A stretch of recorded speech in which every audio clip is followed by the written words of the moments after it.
Successful होने के लिए मुझे लगता है एक चीज बहुत मैटर करती है कि ऑलवेज एडमिट योर मिस्टेक्स। मतलब किताबों से निकलकर आपको रियल में कैसे वर्क करना वो आपको सिखाया जा रहा है। हमें पूरा अपना एजुकेशन सिस्टम वो रिवैम्प करने की ज़रूरत है और हमने ऑलरेडी वो स्टार्ट कर दिया है। और कई बार इंटर्नशिप के दौरान बच्चों को ये भी फील होता है कि शायद मैंने गलत फील्ड चूज कर लिया, ये फील्ड मेरे लिए था ही नहीं। आपके पास वर्ल्ड की बेस्ट कार है, लेकिन अगर आपके पास ड्राइविंग स्किल्स नहीं है so it will not help you to reach your destination. आपकी डिग्री देख के कोई आपका इंटरव्यू के लिए आपको कॉल कर लेगा, यूनिवर्सिटी से आपने डिग्री ली है, बट जो इंडस्ट्री में हो रहा है। तो आने वाले 15-20 साल में क्या चाइना को हम लोग बीट कर सकते हैं? हमारे पास इतनी सारी स्ट्रेंथ है, शायद वो चाइना के पास नहीं है। इंडिया की जो इमेज है ऑलरेडी बहुत अच्छी है। सक्सेस के फंडामेंटल सेम होते हैं कि हाँ, हमारी जो पॉलिसीज हैं, जो ईज ऑफ डूइंग बिजनेस है, वो बिल्कुल क्लियर है। This is the secret of success. हमें लाइफ लॉन्ग लर्नर बनना ही पड़ेगा। हरे कृष्णा दोस्तों, स्वागत है आपका वैल्यू ऑफ लाइफ बाय पूजा खुशहाल पॉडकास्ट पे। आज के दौर में एआई को लेके, मैन्युफैक्चरिंग को लेके, स्किल डेवलपमेंट को लेकर और 2047 विकसित भारत को लेकर काफी सारे सवाल हैं और युवाओं के बहुत सारे डाउट्स हैं। तो आज इन डाउट्स को ही क्लियर करने के लिए हमारे साथ नवीन चतुर्वेदी जी हमारे स्टूडियो में मौजूद है, जिनसे इस चर्चा को हम आगे बढ़ाएंगे। नवीन जी, आपका बहुत बहुत स्वागत है। Thank you so much Pooja ji for inviting me here. I am really privileged to be here. Thank you. So आज के टाइम में डिग्री ज्यादा इम्पोर्टेंट है या स्किल? देखिए, ये जो क्वेश्चन है बहुत ज़्यादा रिलेवेंट है जी। आजकल। जब से थोड़ा सा अभी पिछले I can say around 2 year से हम लोग स्किल की तरफ बहुत ज़्यादा तेज़ी से बढ़ रहे हैं। ये हमारे लिए बहुत ही अच्छा साइन है। बट अगर मैं आपको इसको 1 लाइन में आंसर दूं तो स्किल ज़्यादा इंपॉर्टेंट है या डिग्री ज़्यादा इंपॉर्टेंट है, ये क्वेश्चन उसी तरीके से होगा कि आप पूछें कि कार ज़्यादा इंपॉर्टेंट है या ड्राइवर ज़्यादा इंपॉर्टेंट। देखिए, आपके पास वर्ल्ड की बेस्ट कार है, लेकिन अगर आपके पास ड्राइविंग स्किल्स नहीं है so it will not help you to reach your destination. तो सिमिलरली जो आपका डिग्री है वो फाउंडेशन होता है और स्किल है वो उसके ऊपर जो स्ट्रक्चर आप खड़ा कर रहे हैं, जो बिल्डिंग खड़ी कर रहे हैं। तो ऑफ कोर्स बिना फाउंडेशन के बिल्डिंग का कोई यूज़ नहीं है, बिल्डिंग बन ही नहीं सकती इनफैक्ट। और अगर आपने फाउंडेशन बना दिया और आगे ऊपर बिल्डिंग नहीं है तो वो भी वर्थलेस है। ओके, तो मतलब दोनों का बैलेंस वे में होना जरूरी है। करेक्ट। जो डिग्री है वो आपको इंटरव्यू तक लेके जाती है। आपकी डिग्री देख के कोई आपका इंटरव्यू के लिए आपको कॉल कर लेगा, लेकिन आप बोर्ड रूम तक पहुंचते हैं स्किल से। एग्जैक्टली उसके बाद आपको स्टेप बाय स्टेप खुद को प्रूव करना होता है अपने स्किल के थ्रू। एग्जैक्टली क्योंकि देखिए, इंडिया में भी ये जो है, जो पिछले 5-6 सालों में चेंजेस आए हैं कि हम लोग टुवर्ड्स स्किल मूव कर रहे हैं, ये बहुत ही पॉजिटिव चेंज है। और इनफैक्ट यही वो वे है, पाथवे है जो कि हमें एक डेवलप्ड इकोनॉमी तक लेके जाएगा। तो ये बहुत ही अच्छी बात है, लेकिन डिग्री को भी हम इग्नोर नहीं कर सकते। आप समझिए कि अगर हम बात करें आज के करंट सिचुएशन की, जब से हमारा जो भी है एआई आया है, सोशल मीडिया इतना डेवलप हुआ है, इंटरनेट का जो इंफ्रास्ट्रक्चर डेवलप हुआ है नेशन वाइड, तो आपको बहुत सारी सक्सेस स्टोरीज मिलेंगी जहाँ पे डिग्री नहीं है लेकिन स्किल है। राइट। तो ऐसा नहीं है कि आप बिना डिग्री के आप सक्सेसफुल नहीं हो सकते, बट स्किल सेट जो है उसका एक डिफरेंट रोल है। एक ट्रेडिशनल पाथवे में अगर हम देखेंगे तो अगर जो जनरली हम लोग फॉलो करते हैं कि पहले डिग्री देन स्किल्स, बट बहुत सारे तो आपको एक्सेप्शनल एग्जांपल्स मिलेंगे जहाँ पे स्किल के बेस पे लोगों ने जो है बहुत ही ट्रेमेंडस सक्सेस अचीव की है। बहुत सारे, अगर हम बात करें आज के करंट कंटेंट क्रिएटर्स को हम देखें, बहुत सारे जो वर्ल्ड वाइड जो हमारे एंटरप्रेन्योर्स हैं, जो लीडर्स हैं, तो बहुत सारे ऐसी सक्सेस स्टोरीज हैं जहाँ पे स्किल के उन पे बिहाफ पे ही हमने सक्सेस अचीव किया। तो कहीं ना कहीं आपको ये नहीं लग रहा कि स्कूल या कॉलेजेस सिर्फ डिग्रीज तो दे रहा है, नहीं स्किल प्रोवाइड करने में पीछे रह जा रहा है? That's absolutely correct. अभी क्या है कि हमें पूरा अपना एजुकेशन सिस्टम वो रिवैम्प करने की जरूरत है और हमने ऑलरेडी वो स्टार्ट कर दिया है। अब देखिए, एनईपी 2020 आने के बाद हम लोगों ने स्किल इंटीग्रेट कर दिया है राइट फ्रॉम द स्कूल्स में जो है अब स्किल्स एम्बेड कर दिया गया है। देन हम बात करें आगे ग्रेजुएशन में, तो वहाँ पे आपका इंटर्नशिप, आपका अप्रेंटिसशिप और आपको बहुत सारे इस तरह के स्किल बेस्ड इनिशिएटिव लिए जा रहे हैं। तो डेफिनेटली देखिए क्या होता है कि एक इंडस्ट्री में क्या हो रहा है वो डिग्री आपको नहीं बता रही है। एग्जैक्टली। जब तक कि अभी अभी क्या है, अब जो नया कॉन्सेप्ट आ रहा है, जो अभी मोस्टली हम लोग इंस्टीट्यूशंस फॉलो कर रहे हैं, आपको वर्क इंटीग्रेटेड प्रोग्राम्स जो है उनमें इनरोल किया जा रहा है मतलब किताबों से निकलकर आपको रियल में कैसे वर्क करना वो आपको सिखाया जा रहा है। एक्चुअली। और वही ज़रूरत है, वही नीड ऑफ द आवर है, क्योंकि अभी तक जो हम लोगों ने हमारे टाइम में जो पढ़ाई की है, वहाँ हमने क्या किया है कि सब कुछ इमेजिनरी होता था। जो हम पढ़ के आए हैं और जो हमें इंडस्ट्री में करना होता है, that is completely different. Different. अगर आप डेटा देखेंगे ना, तो इंडिया की जो बड़ी बड़ी कंपनीज हैं, मे बी और इन्फोसिस और TCS, L&T, जो भी बड़े जहाँ पे स्केल पे हम लोग जहाँ पे हायरिंग होती है, मैन पावर का रिक्वायरमेंट है, उनको अपना एक बहुत बड़ा जो है टाइम स्पेंड ट्रेनिंग में जो है रखना होता है। भले ही आपने कितने भी अच्छे कॉलेज से, यूनिवर्सिटी से आपने डिग्री ली है, बट जो इंडस्ट्री में हो रहा है उसके लिए आपको रेडी करने के लिए कम से कम 6 महीने और 1 साल तक की ट्रेनिंग लेनी होती है। एग्जैक्टली, क्योंकि लोगों का कहना होता है कि ये चीजें तो हमें किताब में पढ़ाई ही नहीं की, बुक्स में हमने इतना 5 साल मतलब 5 इयर्स ऑलमोस्ट लग जाते हैं, ये चीजें हमें बताई ही नहीं गई। उसके बाद 6 मंथ्स टू 1 ईयर उनका और वेस्ट हो जाता है इंटर्नशिप में। Right right. और ये देखो क्या होता है ना, आप समझो कि जो ट्रेनिंग का कॉस्ट है वो कंपनी को बेयर करना पड़ रहा है। जो बच्चा है, एक बार समझो कि वो डिग्री लेके निकला है और उसके बाद उसको 1 साल ही इज क्लूलेस, ही और शी इज क्लूलेस कि इंडस्ट्री में मुझे करना क्या है। तो ये इस गैप को कम करने के लिए जो NEP 2020 ने बहुत ही अच्छा प्रोविजन दिया है। डे वन मतलब स्कूल से ही हम लोग स्किल से एम्बेड कर रहे हैं। देन अभी ऑप्शंस आ गए हैं मार्केट में। आप समझो most of the universities has already started work integrated program. I will give you an example.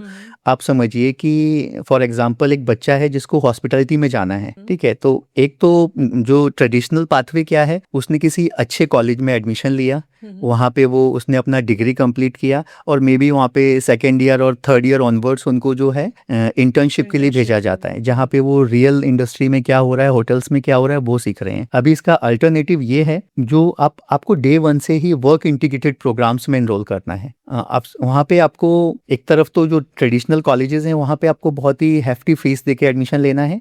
यहाँ पे आपको स्टाइपेंड मिलता है। फॉर एग्जाम्पल बच्चे को 15,000 पर मंथ मिल रहा है उसको इंडस्ट्री से डायरेक्ट। बच्चे ने कोर्स में एडमिशन लिया और डे 1 से ही वो इंडस्ट्री में जाके काम सीख रहा है। अब देखो, अगर हम एक लॉन्ग टर्म में इनकी जर्नी को हम लोग अगर ऑब्जर्व करें, तो एक बच्चा है जो डे 1 से इंडस्ट्री में सीख रहा है, तो over the period of 3 year 4 year वहाँ पे वो सब कुछ अच्छे से सीख चुका है और बदले में जो अमाउंट मिल रहा है उससे उसे मोटिवेशन भी मिल रहा है। वो सेल्फ सस्टेनेबल है, वो लर्न वाइल अर्न मॉडल पे काम कर रहा है। तो एक जो बहुत ही हम्बल बैकग्राउंड से बच्चे हैं, उनके लिए अभी उनकी जर्नी को ले जाना, कंटिन्यू करना और सक्सेस तक पहुंचना इजी हो गया है। करेक्ट। वो काम कर रहे हैं, साथ ही साथ सीख भी रहे हैं। और अगर हम आउटकम देखें, तो एक बच्चा जो कि किसी अच्छे कॉलेज से एडमिशन लेके आ रहा है, ठीक है, वो जब डिग्री कंप्लीट कर रहा है उसके बाद उसको 2 साल लग रहे हैं इंडस्ट्री में स्टैब्लिश होने में। Correct. और यहाँ पे जो दूसरा बच्चा है वो डे 1 से इंडस्ट्री में है। तो अगर मैं 3 साल बाद दोनों को कंपेयर करूँ, तो जो बच्चा डे 1 से इंडस्ट्री में था उसके पास कॉन्फिडेंस ज़्यादा है, उसके पास नॉलेज ज़्यादा है और वो रेडी है। और कई बार इंटर्नशिप के दौरान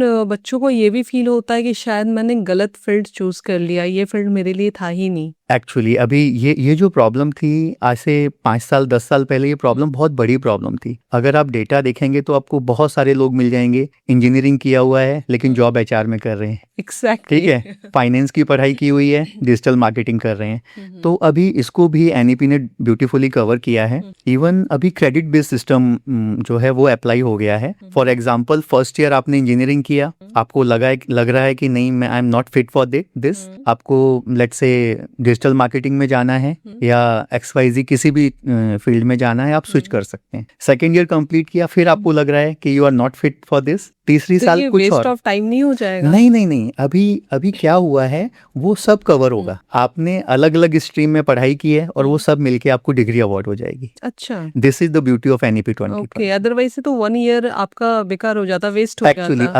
अभी इसको इस तरीके से किया गया है। फॉर एग्जाम्पल आपने 1 साल पढ़ाई की और due to some whatever reasons आप उसको कंटिन्यू नहीं कर पा रहे हैं, आपने 2 साल जॉब में चले गए, आप उसके बाद आपको लग रहा है कि नहीं, मुझे अपनी डिग्री कंप्लीट करनी है, आप फिर से उसको वहीं से 1 ईयर के बाद 2nd ईयर से कंटिन्यू कर पाएंगे। Okay, that's great. यस। तो अभी जो है ना NEP 2020 का यही ब्यूटी है, और जो मुझे लग रहा है जो हम विकसित भारत का जो हम एक ड्रीम लेके चल रहे हैं, जी जी। उसमें NEP 2020 एक माइलस्टोन बनने वाला है, क्योंकि अभी इसके बेनिफिट्स उतने लोग उससे अवेयर नहीं है, करेक्ट। बट धीरे धीरे अवेयरनेस बढ़ रही है और लोग इसको यूटिलाइज कर रहे हैं। जैसे अभी ट्रेनिंग की हम लोग बात कर रहे थे कि कंपनीज अपने एम्प्लॉयज़ को ट्रेनिंग देती हैं, तो फॉरेन में ऐसा है कि माइक्रोसॉफ्ट, गूगल जैसी जो कंपनीज है वो अपने एम्प्लॉयज़ के अलावा भी लोगों को ट्रेन करती है। राइट। तो आपको नहीं लगता कि इंडिया में भी ऐसे ट्रेनिंग्स होनी चाहिए?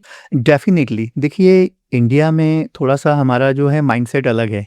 अगर देखा जाए तो मेरा मानना है, ये मेरा पर्सनल ओपिनियन है, जो इस तरीके की बड़ी कंपनियां हैं, जो टेक जाइंट्स हैं, जो बहुत ही मास में जिनको मैन पावर का रिक्वायरमेंट होता है, उन कंपनियों को आगे आके एक इनिशिएटिव लेके, वाई ओनली बड़ी कंपनियां, छोटे छोटे कंपनीज भी कर सकते हैं। छोटी भी कर सकती हैं, बट शुरुआत हमेशा जो है ना, ट्रेंड सेटर जो है वो बड़े लोग ही होते हैं, Correct. उनको देख के लोग और इनकरेज होंगे। बट बड़ी कंपनियां, मैं इसलिए वर्ड यूज कर रहा हूँ, यू आर राइट, छोटी कंपनियों को भी इनिशिएटिव बिल्कुल लेना चाहिए, बट बड़ी कंपनियों का मैं इसलिए बोल रहा हूँ कि उनका जो इम्पैक्ट है वो क्लियरली विजिबल होगा, क्योंकि वहाँ पे जो उनके पास जो हायरिंग होती है वो लैक्स में होता है नंबर, राइट। तो जब बड़ी कंपनियां इस तरीके का इनिशिएटिव लेंगे तो सबसे बड़ा बेनिफिट उनको ही है। देखिए, उनको डे वन से जो है रेडी मैन पावर मिल रहा है, उनका ब्रांड है, वो विजिबिलिटी बहुत मास तक जा रही है, राइट। फिर कहीं ना कहीं नेशन बिल्डिंग में भी उनका कंट्रीब्यूशन है, तो बहुत सारे बेनिफिट्स हैं। आई डोंट नो कि अभी तक ये इस तरह के इनिशिएटिव क्यों नहीं लिए जा रहे हैं। ये बहुत नेसेसरी है, और इवन गवर्नमेंट को भी इसमें जो है इंटरवीन करना चाहिए। Exactly. हम CSR के नाम पे बहुत कुछ करते हैं, बट आई बिलीव कि ये वाला जो इनिशिएटिव है वो CSR से ज्यादा वैल्यू क्रिएट करने वाला है। करेक्ट, क्योंकि इस जो हम विकसित भारत का जो सपना देख रहे हैं ना, इससे मुझे लगता है ये बहुत ज्यादा हमें हेल्प मिलेगी। राइट। देखिए, क्या होता है, विकसित भारत का सपना सिर्फ हम 5 ट्रिलियन इकोनॉमी बने उससे पूरा नहीं होता है। It's not about the money. विकसित भारत का सपना सिर्फ गवर्नमेंट के पूरा करने से नहीं होगा, उसमें हम सबको कंट्रीब्यूट करना होगा। इंडिविजुअली हम सबको सोचना होगा। करेक्ट। कोई भी देश विकसित तभी बनेगा जब वहाँ का जो सिटीजन है वो रिस्पॉन्सिबल है। एक्चुअली किसी ने अपने पॉडकास्ट में एक बात कही थी, मुझे बहुत अच्छी लगी उनकी बात। उन्होंने कहा कि हम एक कंपटीशन के दौर में चल रहे हैं और सामने वाले को सिर्फ हराने के बारे में सोच रहे हैं। अगर हम सब साथ मिलकर आगे बढ़े, एक दूसरे को सपोर्ट करें, एक दूसरे का साथ दे, तो इंडिया शायद एक अलग लेवल पे पहुंच जाएगा। एग्जैक्टली। देखिए, विकसित भारत तब बनेगा, विकसित भारत से मतलब 5 ट्रिलियन इकोनॉमी से नहीं है। इकोनॉमी आपकी भले ही 20 ट्रिलियन हो जाए, लेकिन व्हाट मैटर्स द मोस्ट, आपके जो बच्चे हैं उनको सही एजुकेशन मिले, उनको टाइम पे एजुकेशन मिले, आपके जो लोग हैं उनको एम्प्लॉयमेंट मिले, जो हमारे यहाँ पे वीमेन मैन पावर है। आप सोचो, इंडिया में अगर हम देखें, इतना हम लोग ग्रो कर रहे हैं फास्टली, स्टिल हमारा अराउंड 30 to 40% जो हमारे फीमेल्स हैं, हम उनकी जो कैपेसिटी है, उनकी जो स्किल्स है, उसको यूटिलाइज नहीं कर पा रहे। जब तक उस तरफ पाथवेज नहीं बनेंगे तो शायद थोड़ा डिफिकल्ट होगा। आप अगर एक ट्रेडिशनल भी हम देखें, हम गुड़गांव की बात करेंगे क्योंकि हम लोग गुड़गांव में बैठे हैं। आप समझो, गुड़गांव में आई बिलीव कि जो मोस्ट ऑफ द फीमेल्स हैं, 95% फीमेल्स ऐसी होंगी जो कि ग्रेजुएट एंड पोस्ट ग्रेजुएट हैं, राइट। बट क्या सब लोग काम पे जा पा रहे हैं? नो, नहीं। तो सोचो, हमारा इतना बड़ा टैलेंट का पूल है, वो अनयूटिलाइज्ड है। एग्जैक्टली। तो हमें ऐसे पाथवेज बनाने होंगे कि फॉर एग्जांपल एक हाउसवाइफ है और वो चाहती है कि मैं अपनी जो भी नॉलेज है, जो मेरी स्किल्स है, उसको यूटिलाइज करूं। उसके पास टाइम हो कि हाँ, मेरे पास ये 2 घंटे फ्री हैं, 2 घंटे में मैं कुछ प्रोडक्टिव कर रही हूँ। उसके लिए मुझे लगता है पूरे फैमिली की सपोर्ट की नीड है। यस, वो तो ऑफ कोर्स उसके बिना कुछ पॉसिबल नहीं है। बट देखिए, मेरा मानना है कि जब आप एक ना सही डायरेक्शन में बढ़ते हैं तो फैमिली सपोर्ट करेगी। Exactly. End of the day family को क्या चाहिए कि पूरी फैमिली हैप्पी रहे, ग्रो करे, और उनका जो है फ्यूचर है, बच्चों का फ्यूचर है, वो अच्छा हो। Correct. तो कोई भी फैमिली नहीं चाहेगी कि उनके जो भी मतलब फैमिली में फीमेल्स हैं और उनके अंदर कैपेबिलिटीज हैं तो वो अनयूटिलाइज्ड लगता है कि बहुत सारी फीमेल्स आपसे डिसएग्री करेगी क्योंकि गैप्स है अभी भी। नहीं, आई अंडरस्टैंड, बट मतलब मैं बहुत जेनरिक नहीं बोल रहा हूँ, बट जहाँ पे पॉसिबिलिटी है वहाँ पे ये चीजें होनी चाहिए। और हमें ऐसे प्लेटफॉर्म्स डेवलप करने पड़ेंगे जहाँ पे मतलब वो अपने इच्छा से कंट्रीब्यूट कर सकें। एक्चुअली मुझे लगता है कि जो आपने फीमेल की यूटिलाइजेशन की बात करी, उनकी पढ़ाई की, नॉलेज की, ये बहुत ही अच्छी बात कही आपने। बहुत लोग इस चीज़ को आज भी नहीं समझते, उन्हें लगता है बस घर पे रहो, जॉब नहीं करना, काम करके क्या करना है, उनकी नॉलेज को यूटिलाइज नहीं किया जाता। तो कहीं ना कहीं एक बहुत अच्छा टैलेंट आज भी घरों के अंदर दबा हुआ है। Right, right. देखिए, आई एग्री कि जो स्टार्टिंग में जो है कहीं न कहीं रेजिस्टेंट होता है। फॉर एग्ज़ाम्पल एक फीमेल है, वो घर का देखो मेल को क्या लगता है कि जो लोग बाहर कमाने जा रहे हैं, उनको लगता है कि मेरा घर जो है मेरी वाइफ़ ने सँभाल रखा है, ठीक है? और उनको द मोमेंट लगेगा कि नहीं मेरी वाइफ़ को भी कुछ टाइम चाहिए, तो Exactly. डेफ़िनेटली वहाँ पे थोड़ा-सा रेस्ट्रिक्शन होगा। बट मुझे लगता है कि अगर हस्बैंड एंड वाइफ़ वो बैठ के बात करें, राइट? और हस्बैंड को इसमें सपोर्ट करना होगा। एंड ऑफ द डे कोई आपको सोचो उनके लिए भी तो ये कहीं न कहीं एक्स्ट्रा सपोर्ट है ना। एग्जैक्टली। कोई भी हस्बैंड जो एक अच्छा हस्बैंड होगा, मेरा मानना है कि वो ज़रूर चाहेगा कि उसकी वाइफ़ की अपनी एक आइडेंटिटी हो, करेक्ट। वो अपनी लाइफ़ में ग्रो करे, हम्म। उनकी एक इंडिविजुअल अपनी खुद की पहचान हो। जी। तो डेफ़िनेटली देखो we will not go into detail, वो डिपेंड करता है person to person, but mostly what I believe as a general लोग यही चाहते हैं कि वो उनका जो भी स्पाउस है वो भी सक्सेसफुल हो, उनकी भी अपनी Exactly. आइडेंटिटी हो। कुछ लोगों की सोच बदल तो रही है, समाज में थोड़ा सुधार तो आ रहा है। एक्चुअली देखो क्या होता है, सोशल मीडिया के पॉजिटिव भी हैं और नेगेटिव भी हैं। मैं थोड़ा सा ऑफ द ट्रैक होगा लेकिन मैं डिस्कस करना चाहूँगा। Please. मैंने देखा है कि मतलब बहुत सारे मतलब मेरे नोन्स जिन्होंने कभी अपनी वाइफ़ की फ़ोटो पोस्ट नहीं की उनको लगता था कि नहीं मतलब ये अगर मैं वाइफ़ की फ़ोटो पोस्ट करूँगा तो लोग क्या सोचेंगे? होता है ना एक जो ट्रेडिशनल रूरल माइंडसेट होता है। आपकी अपब्रिंगिंग जिस माहौल में होती है वो कहीं न कहीं आपको जो है रेस्ट्रिक्ट करके रखता है। बट मैं Exactly. देखता हूँ जब लोग देखते हैं ना, जैसे फॉर एग्जांपल ये मेरा पर्सनल ऑब्जर्वेशन है। कुछ मेरे फ्रेंड्स रहे हैं ऐसे जिन्होंने कभी मतलब इवन अपनी वाइफ का एक भी फोटो उन्होंने अभी कभी भी अपने सोशल मीडिया पे शेयर नहीं किया। ओके। लेकिन अभी मैं देख रहा हूँ कि पिछले कुछ टाइम में उनके अंदर भी चेंजेस आ रहे हैं। वो उनका बर्थडे सेलिब्रेट करें, सेलिब्रेट पहले भी करते होंगे, लेकिन वो अब वो उसको ओपनली सोशल मीडिया पे डाल रहे हैं, एनकरेज कर रहे हैं। तो कहीं ना कहीं माहौल बहुत इंपॉर्टेंट है। एक्चुअली मैंने भी ये प्रॉब्लम्स लोगों में देखी है कि वो अपनी वाइफ से खुलकर बात करने में भी मतलब कंफर्टेबल नहीं होते हैं सबके सामने। उन्हें लगता है कि शायद ये रॉन्ग है सोसाइटी के लिए। मैंने बताया ना, देखो माहौल जो है ना, आप इसमें मैं मेरा मानना है कि कोई भी पर्सन आज आप जो कुछ भी हैं वो आपको कहीं ना कहीं उसके जो एटमॉस्फेयर आपको मिला है, जो माहौल मिला है, उसका बहुत बड़ा कंट्रीब्यूशन है। एग्जैक्टली। ये बातें तो थोड़ी सी पारिवारिक हो रही है, लेकिन कहीं ना कहीं ये लोगों के करियर से जुड़ी हुई चीजें हैं। जुड़ी हुई हैं। जो देखिए आप भले ही यूएसए में बैठ के आप एक अच्छी जॉब कर रहे हैं, राइट? लेकिन आपकी अपब्रिंगिंग तो इंडिया में हुई है ना। तो वो एक कहावत है ना कि आप एक इंसान को तो गांव से बाहर निकाल सकते हैं, लेकिन गांव को इंसान के अंदर से बाहर निकालना मुश्किल होता है। करेक्ट। तो जो आपके पैटर्न्स बने हैं उनको ब्रेक होने में टाइम लगता है, लेकिन डेफिनेटली वो होते हैं। और जो एक चेन है, जो एक चेन चली आ रही है, उसको ब्रेक करना बहुत जरूरी है, और आज के टाइम में वो हो रहा है। वी आर नॉट सेइंग कि इंडिया की अपब्रिंगिंग खराब होती है, बट डिपेंड करता है माइंड टू माइंड कि उसकी अपब्रिंगिंग किस थॉट प्रोसेस से की गई है। करेक्ट। देखिए क्या होता है, आज से 50 साल पहले जो चीजें होती थी वो उस टाइम के हिसाब से, उस सिचुएशन के हिसाब से वो सही थी, लेकिन वही चीजें आज के जो है चेंजिंग टाइम में एप्लीकेबल रिलीवेंट नहीं है। आप समझो आज से फॉर एग्जांपल कुछ भी हम माने कि फॉर फीमेल्स के लिए जो भी पुरानी हमारी प्रथाएं थी, चीजें थी, उस टाइम पे उनका एक रीजन था। फॉर एग्जाम्पल पर्दा रखना था। पर्दा इसलिए रखना था, आप एक गरीब परिवार से हैं और आपके वहाँ पे जो भी मान के चलिए राजा है या जो भी शासक है, तो आप उसके अगेंस्ट जाके आप उससे कुछ नहीं बोल सकते ना। ये जो घूंघट प्रथा है ये मुगलों की वजह से आया करेक्ट। था। तो उस टाइम पे वो बिल्कुल रिलीवेंट थी, क्योंकि आप समझो कि हम एक ऐसी ट्रबल को इनवाइट कर रहे हैं जिसके लिए हम रेडी नहीं है। तो उससे बेटर है कि आप अपने आप को सेफ गार्ड करिए। तो कहीं ना कहीं अब जब चीजें बदल गई है ना, तो Yes. इसमें मेन का भी रोल बहुत इंपॉर्टेंट है कि वो आगे आकर महिलाओं को सपोर्ट करें। एक्चुअली सब हजारों प्रोफेशनल्स से मिलते, स्टूडेंट्स से मिलते, तो आपको यूथ की सबसे बड़ी प्रॉब्लम क्या लगती है? देखिए आज के यूथ की सबसे बड़ी प्रॉब्लम है, मैं बिल्कुल बहुत ही क्लियरली इसको बताऊंगा।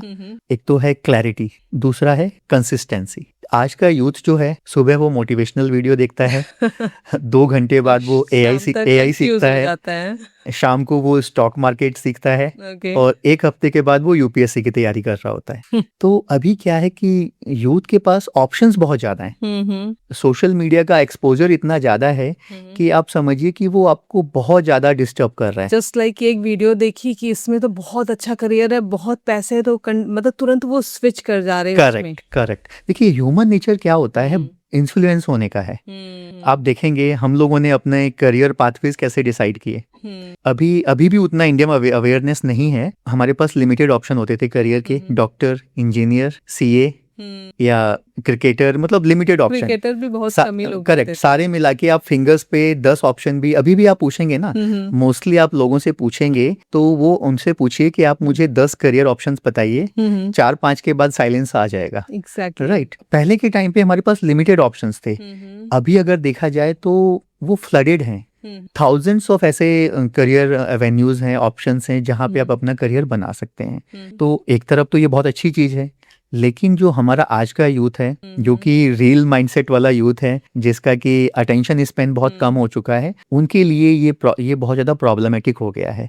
क्लैरिटी नहीं है। एक्चुअली ऑप्शंस बहुत ज्यादा है तो यूथ कंफ्यूज हो रही है। Right right. ओके। देखिए, और दूसरा है कंसिस्टेंसी। अगर मुझे अपना एआई में करियर बनाना है तो उसके लिए मुझे कम से कम 6 महीने देने होंगे, जहाँ पे मैंने एक कोर्स किया, एक सर्टिफिकेशन लिया, अपना पोर्टफोलियो बनाया, अपना डिजिटल फुटप्रिंट्स तैयार किए, और उसके बाद मैंने कम से कम 6 महीने पूरा अपना हार्डवर्क किया, एफर्ट किया कि मैंने जो भी सीखा है उसको यूटिलाइज कर। तो आज की यूथ हार्डवर्क नहीं कर रही है? नहीं, आज का यूथ ज्यादा हार्डवर्क कर रहा है, ओके। लेकिन कंसिस्टेंसी नहीं है। ये इट्स लाइक कि आपने एक पेड़ लगाया, मैंने एक पेड़ लगाया, अब पेड़ को उगने में जो टाइम है वो तो लगेगा ना, वो नेचुरल फिनोमिना है। मैंने पेड़ आज लगाया, नर्चर करना होगा। करेक्ट, उसको अब मैंने आज पेड़ लगाया और मैं एक हफ्ते बाद कोशिश कर रहा हूँ कि उसमें से फल निकल आए, और या फिर मैं गड्ढा खोद के उसको बीज के निकाल के चेक कर रहा हूँ कि ये अभी तक उगा क्यों नहीं। ओके, तो इंस्टेंट रिजल्ट चाहिए आज के यूथ को। एक्चुअली देखिए, एक तरफ तो हम अपना करियर स्टार्ट करने के लिए पूरा स्कूल पढ़ते हैं, उसके बाद ग्रेजुएशन, पोस्ट ग्रेजुएशन, हम अपने लाइफ के वैल्यूएबल 17-18 साल देते हैं, तब हम ये इस लाइफ तक पहुंच पाते हैं। तब हमें ये होता है कि हम अपना जो है करियर स्टार्ट करेंगे। एक तरफ आप आपने इतना लंबा टाइम दिया, दूसरी तरफ आप चाह रहे हैं कि आपने कहीं पे भी 2 महीने 4 महीने काम किया और आपको वो सिमिलर रिजल्ट मिल जाए। कई बार मैं कुछ एडिटर्स को भी ऐसे देखती हूँ कि वो 10th 12th के बाद ही एडिटिंग स्टार्ट कर देते हैं, अपना ग्रेजुएशन तक वो कंप्लीट नहीं करते हैं, बट वो इन चीज़ों को समझ नहीं पाते कि अगर आप अच्छे से पढ़ाई अपनी कंप्लीट नहीं करोगे तो शायद उतना आप अपना दिमाग यूटिलाइज नहीं कर पाओगे जितना आपको करना चाहिए। देखिए क्या होता है ना कि ये शॉर्ट टर्म सक्सेस है। आज मैंने 12th के बाद मैंने एडिटिंग सीख ली या मल्टीमीडिया सीख लिया, डिजिटल मार्केटिंग सीख ली, ठीक है, मेरे करंट फेज के हिसाब से ठीक है, मैंने जो भी करना XYZ 50,000 60,000 जो भी 1 लाख रुपए भी कमाना स्टार्ट कर दिया, लेकिन उससे नेक्स्ट लेवल जाने के लिए आपको डिफाइंड पाथवेज ही चाहिए। एग्जैक्टली आजकल बहुत सारे बच्चे जो है वो फ्रीलांसर्स काम कर रहे हैं, ठीक है, तो एज अ फ्रीलांसर जब वो जॉब कर रहे हैं तो उन्हें बहुत सारे ऑप्शंस दिख रहे हैं कि मैं इनसे भी कुछ काम ले लूँ, इनसे भी कुछ काम ले लूँ, और टाइम पे कुछ डिलीवर भी नहीं कर पाते हैं वो, और उसके बाद एक पर्टिकुलर उनका फील्ड भी वो चूज नहीं कर पाते। तो इस बारे में आप क्या कहेंगे? वही सेम अगेन, देखिए क्या है कि आपको अपनी जर्नी डिसाइड करनी पड़ेगी, विजुलाइज करनी पड़ेगी। फॉर एग्जाम्पल, मुझे गुड़गांव से अगर जयपुर जाना है तो उसका एक पाथवे ऑलरेडी बना हुआ है, एक टाइम फ्रेम है, आपको अगर गुड़गांव से जयपुर जाना है तो ये 200 किलोमीटर का डिस्टेंस आपको कवर करना ही है। तो आपको एक पूरा फ्यूचर, एक ना लॉन्ग टर्म विजन गोल लेके चलना पड़ेगा।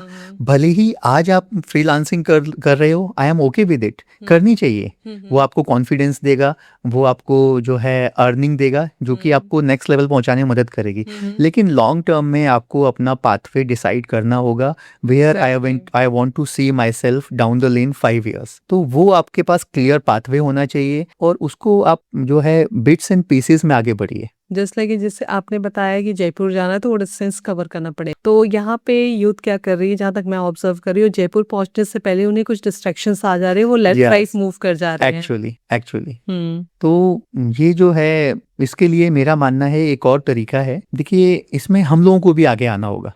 फॉर एग्जाम्पल, एक 15, 18, 20 साल का जो यूथ है, उसके अंदर उतना एक्सपीरियंस, उतनी समझ नहीं है। क्यूरियोसिटी बहुत ज्यादा होती क्यूरियोसिटी बहुत ज़्यादा है, एनर्जी बहुत ज़्यादा है, हार्मोन्स का डिस्टरबेंस होता है, हम सब उस फेज से गुजरे हैं।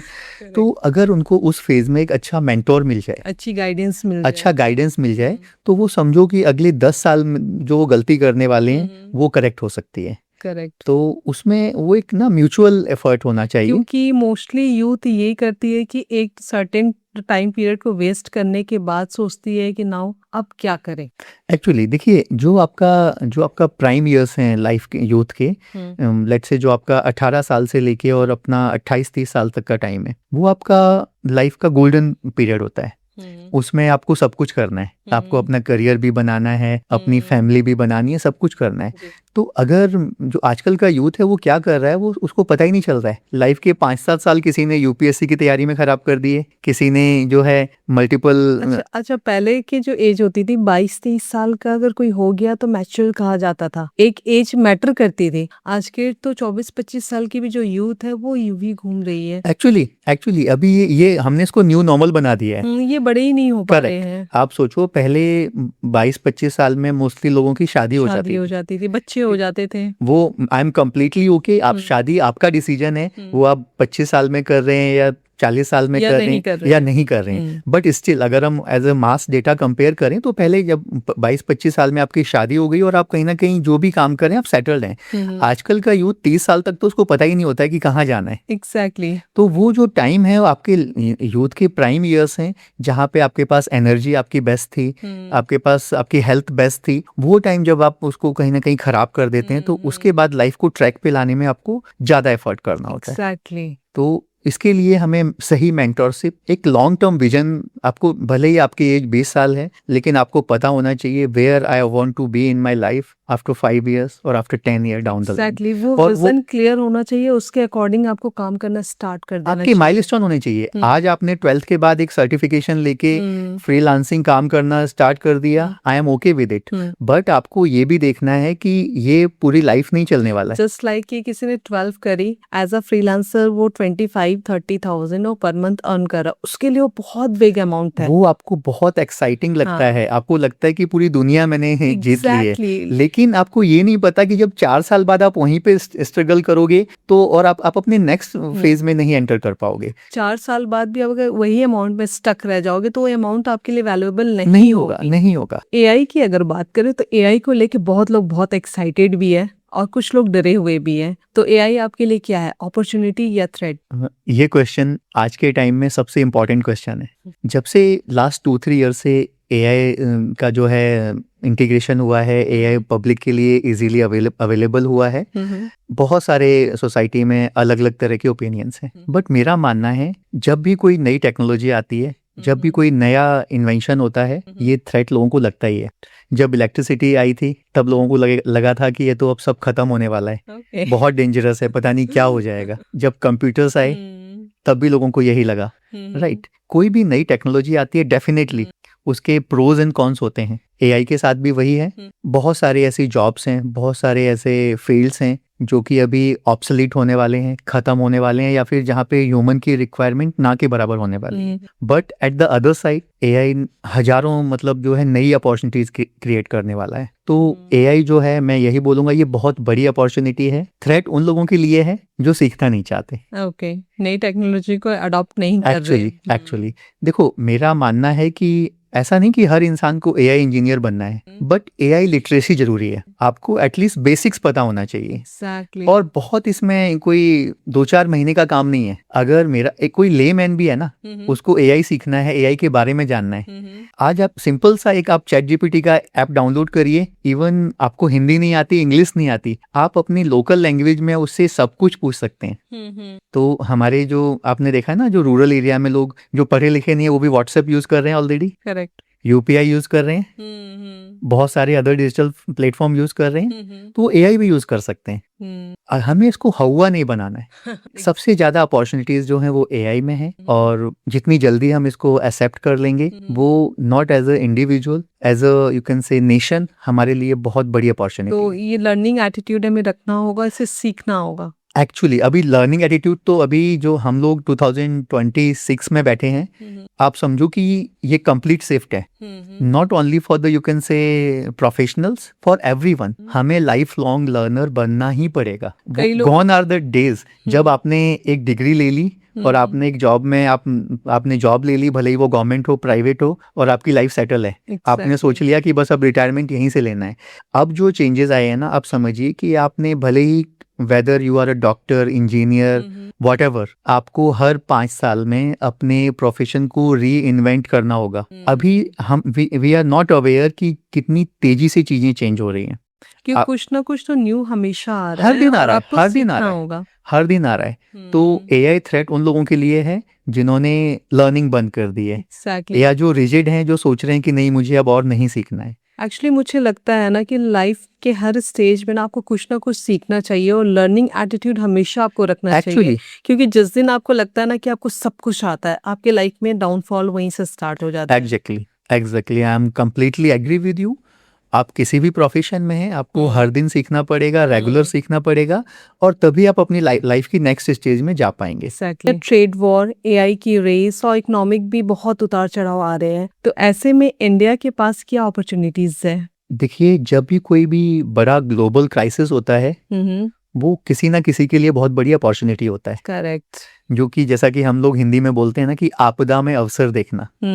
तो जितनी बड़ी ये आपदा है, उतना ही बड़ा अवसर भी है at the same time. Okay. आप समझिए, India is full of opportunities. India की जो है एवरेज एज है that is 29 years only. World की जितनी भी डेवलप्ड कंट्रीज हैं, वो सब बूढ़े हो रहे हैं। तो आप समझिए कि हमारे पास दुनिया की सबसे बड़ी यंग पॉपुलेशन है। राइट, हमारे पास ऑलरेडी एक जो है बेसिक इंफ्रास्ट्रक्चर जो है वो रेडी है। हमारा यूथ डिजिटल पेमेंट्स को लेके अवेयर है, हमारा यूथ जो है वो इंटरनेट को लेके अवेयर है, हमारे पास ऑलरेडी एआई को लेकर हम लोग काफ़ी ज़्यादा प्रोग्रेस कर रहे हैं। तो ये सारी अपॉर्चुनिटीज़ को एनकैश करने का टाइम है।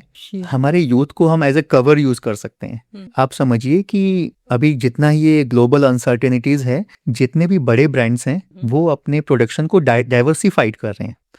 कोई भी देश नहीं चाहता कि उसका सारा प्रोडक्शन किसी एक कंट्री के कंट्रोल में हो। करेक्ट। खासकर इस तरह के जो है ग्लोबल डिस्टर्बेंस के सिचुएशन में, तो वो डाइवर्सिफिकेशन में लगा हुआ है। तो इस तरह के बड़े ब्रांड्स क्या इंडिया में अपनी फैक्ट्रीज लगा रही है? डेफिनेटली बहुत सारे बड़े ब्रांड्स ऑलरेडी इंडिया में मैन्युफैक्चरिंग कर रहे हैं, बट वो अभी भी सफिशिएंट नहीं है। हम जिस तेजी से हम लोग इंफ्रास्ट्रक्चर डेवलप कर रहे हैं, जिस तेजी से हम लोग टैलेंट को स्किल्ड कर रहे हैं, ये बहुत बड़ी अपॉर्चुनिटी है कि हम अट्रैक्ट कर सकते हैं इस तरीके के बड़े ब्रांड्स को, जो कि इंडिया में अपना मैन्युफैक्चरिंग स्टार्ट करें, इंडिया में अपना जो है इन्वेस्टमेंट करें, और एट द सेम टाइम हमारे यहाँ पे जो टैलेंटेड पूल अवेलेबल है उसको हम यूज़ कर सकते हैं। तो डेफिनेटली ये जो जितना भी ग्लोबल डिस्टर्बेंस है, वो इंडिया के लिए बहुत बड़ी अपॉर्चुनिटी है। वो डिपेंड करता है कि हमारी जो गवर्नमेंट है, इवन हम लोग भी हैं, वो सही स्टेप्स लें। एक्चुअली होता क्या है कि हमारे यहाँ पॉलिसीज बहुत फ्रिक्वेंटली चेंज होती हैं। करेक्ट। किसी भी बड़े ब्रांड को इंडिया में लाने के लिए और यहाँ पे एक बड़ा विजन देखने के लिए कम से कम 10-20 साल का विंडो चाहिए होता है। तो हमें वो विंडो देना होगा। जब तक कि हम अपनी पॉलिसीज को स्टेबल नहीं कर, चेंज हुई पॉलिसी चेंज। करेक्ट। तो अभी समझिए ना, ये जो अनसर्टेनिटी है, यही जो है एक बड़े इन्वेस्टमेंट को और बड़ी अपॉर्चुनिटीज को रोके रखता है। जैसे चाइना में हम बहुत सारी चीजें इंपोर्ट करते हैं, राइट? तो इंडियन गवर्नमेंट ने चाइना पे इंपोर्ट ड्यूटी भी काफी हाई कर दिया, जिसकी वजह से चाइना ने इंडिया में ही अपना फैक्ट्री भी प्लांट लगाया है। यस, देखिए क्या होता है कि जब आपके पास इंडिया के पास सबसे बड़ा टैलेंट पूल है, एट द सेम टाइम सबसे बड़ा कंज्यूमर बेस भी है, राइट? तो अगर हम सही स्ट्रेटेजिकली काम करें, तो जितने भी बड़े ब्रांड्स हैं, इंडिया के बिना कोई भी जो है ग्लोबल ब्रांड जो है अपने आप को सक्सेसफुल नहीं बना सकता। इंडिया का कंट्रीब्यूशन बहुत जरूरी है। तो अगर हम सही पॉलिसी, सही टैलेंट पूल, सही इंफ्रास्ट्रक्चर एंड सही डिसीजंस लेंगे, तो डेफिनेटली इंडिया इस अपॉर्चुनिटी को इनकैश कर पाएगा। बट मैन्युफैक्चरिंग में इंडिया आज भी बहुत पीछे है। I agree with you, manufacturing में इंडिया बहुत पीछे है। इसके पीछे का रीजन ये है कि जैसे कि सॉफ्टवेयर में इंडिया बहुत आगे है। Exactly. क्योंकि एक सॉफ्टवेयर डेवलप करने के लिए एक टैलेंटेड पर्सन और एक लैपटॉप, दो चीजें हैं, तो वो ग्लोबल ब्रांड बना सकता है। और we have lots of examples. But manufacturing के लिए एक पूरा इकोसिस्टम चाहिए। आपको इंफ्रास्ट्रक्चर चाहिए, आपको पूरा हब चाहिए जहाँ पे आपको सप्लायर्स भी चाहिए, आपको लॉजिस्टिक्स भी चाहिए, आपको टेक्नोलॉजी भी चाहिए, बहुत सारी चीजें लगती हैं, तब जाके मैन्युफैक्चरिंग हब बन सकता है। जी। तो हमें सिर्फ जो है ज़्यादा काम करने की ज़रूरत है इस तरह की चीज़ों पे, एक पूरा जो इकोसिस्टम डेवलप करना होगा, एंड आई बिलीव सरकार ऑलरेडी कर रही है। देखिए, हम लोग कंपेयर खुद को चाइना से या किसी और डेवलप्ड कंट्री से करते हैं, लेकिन आपका जो चैप्टर 5 है वो मेरा चैप्टर 1 है। हम लोग बात तो करते हैं कि यूरोप का सो एंड सो कंट्री जो है वर्ल्ड का बहुत डेवलप्ड कंट्री है और हैप्पीएस्ट कंट्री है, हैप्पीनेस इंडेक्स में हम लोग पीछे हैं, but at the same time आप ये भी देखिए ना, इंडिया ने शुरुआत कहाँ से की है। करेक्ट। इतनी बड़ी पॉपुलेशन, और जहाँ पे एजुकेशन नहीं थी, बेसिक इंफ्रास्ट्रक्चर नहीं था, सारी चीजें काफी कुछ डिफिकल्ट भी नहीं था। तो आप देखो कि ओवर द लास्ट जो भी 70-80 ईयर्स में जहाँ से हमने शुरू किया और जहाँ हम पहुंचे हैं, वो अपने आप में बहुत बड़ा अचीवमेंट है। तो हमेशा हमें जो है ना, कॉइन के दोनों साइड देखने होंगे। आपको पॉजिटिव देख के उसको इनकरेज भी करना होगा, और जो नेगेटिव है उससे सीख के आपको आगे भी बढ़ना होगा। तो मेरा मानना है कि इतने सारे कॉन्सिक्वेंसेस, इतने सारे चैलेंजेस के बाद भी इंडिया बहुत अच्छा कर रहा है, और आने वाले जो भी 15-20 साल हैं, डेफिनेटली हम लोग बहुत ही स्ट्रॉन्ग पोजीशन में पहुंचने वाले हैं। तो आने वाले 15-20 साल में क्या चाइना को हम लोग बीट कर सकते हैं? अगेन मेरा आंसर थोड़ा डिफरेंट होगा। मेरा मानना है कि हमारा कंपैरिजन किसी कंट्री से नहीं होना चाहिए। आप समझिए, इंडिया है, इंडिया को इम्प्रूव करना है 10 साल पहले के इंडिया से, 1 साल पहले के इंडिया से। हमें हमारा कंपटीशन कभी भी किसी दूसरे देश से नहीं होना चाहिए। क्या पता हम लोग 10 साल बाद या 20 साल बाद चाइना से और 10 टाइम्स बेटर हो। पॉसिबिलिटीज है। Sky is the limit. आप क्यों आप चाइना को ही सोच रहे हैं? हमारे पास इतनी सारी स्ट्रेंथ है, शायद वो चाइना के पास नहीं है, राइट? तो बेंचमार्क की स्ट्रेंथ हमारे पास है जो चाइना के पास नहीं है। हमारे पास टैलेंटेड यूथ है, ठीक है, हमारे पास ऐसे लोग हैं जो हर सिचुएशन में काम करने के लिए तैयार हैं। ऐसे लोग चाइना में नहीं है। चाइना में हैं, बट इंडिया का जो है, आप समझिए, मैं बताता हूँ, चाइना का ज्योग्राफी और इंडिया का ज्योग्राफी बहुत डिफरेंट है। हमारे यहाँ एक इंसान है जो कश्मीर से जाके, है ना, एक मतलब जो जिसको हैबिट है एक कोल्ड क्लाइमेट में रहने वाली, और वो 2 साल बाद जाके वो दिल्ली में रह रहा है, उसके 2 साल बाद वो चेन्नई में रह रहा है, ठीक है। एक बच्चा है जो कि 20 साल तक सिर्फ घर पे उसको सब चीजें रेडी मिल रही हैं, नेक्स्ट मंथ वो कहीं जाके किसी कॉलेज में या किसी जॉब में चला जाता है और वहां पे वो सब कुछ खुद कर रहा है, राइट? तो वो जो रेजिलियंस है इंडिया में, वो मुझे लगता है, जो डाइवर्सिटी है, जो अलग अलग सिचुएशन को हैंडल करने की जो कैपेसिटी है, जो हमारा कल्चर है, एक्चुअली चाइना का मैं एग्जांपल नहीं दूंगा, मैं इंडिया से ही समझूंगा। डेमोक्रेसी भी बहुत इम्पोर्टेंट। करेक्ट। हम जो है ना, हम इतने डाइवर्सिफाइड हैं, हम इतने ज्यादा adaptability is the right word. India के लोग एडेप्टेबल होते हैं, वो कहीं भी जाके, आप पूरे वर्ल्ड में कहीं भी जाइए, आपको इंडियंस मिल जाएंगे, वो रह रहे हैं, वो वहाँ पे सक्सेसफुल हैं, और इंडिया अपने आप में किसी मिनी वर्ल्ड से कम नहीं है। सक्सेसफुल लोग इंडिया में क्यों नहीं रहते हैं? Very valid question. सक्सेसफुल लोग इंडिया में क्यों नहीं रहते, उसके पीछे